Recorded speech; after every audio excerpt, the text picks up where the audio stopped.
If you've ever been to Berlin, you might have been recommended a visit to Tempelhofer Feld, the city's largest park covering over 3 square kilometers. Walk onto its vast open grounds and you'll notice something unusual. 2 full-length runways and other stretches of tarmac.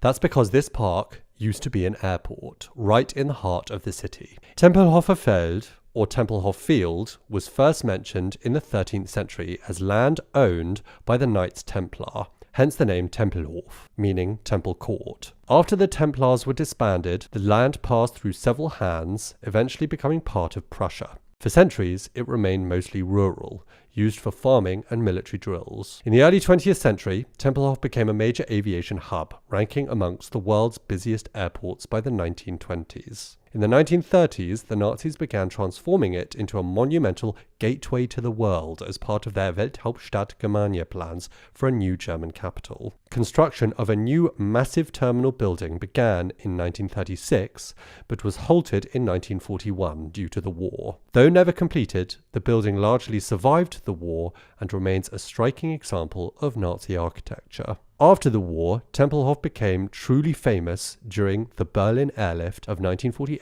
to 1949. When the Soviet Union blockaded West Berlin, the US and its allies flew in food, coal, and supplies to keep the city alive. At its peak, planes were landing at Tempelhof every 1 minute.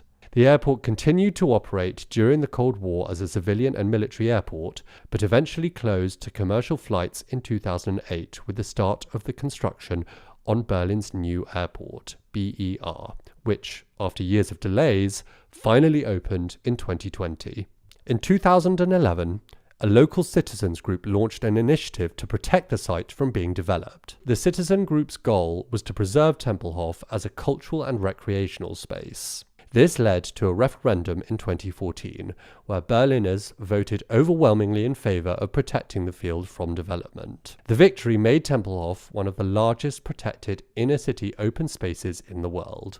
Today, Tempelhofer Feld is a beloved public space where Berliners bike, skate, garden, fly kites, or just enjoy the vast open space with its magical sunsets. The original airport terminal also still stands, frozen in time since its closure, and while much of the interior is not open to the public, parts of it are used for exhibitions, trade fairs, and festivals.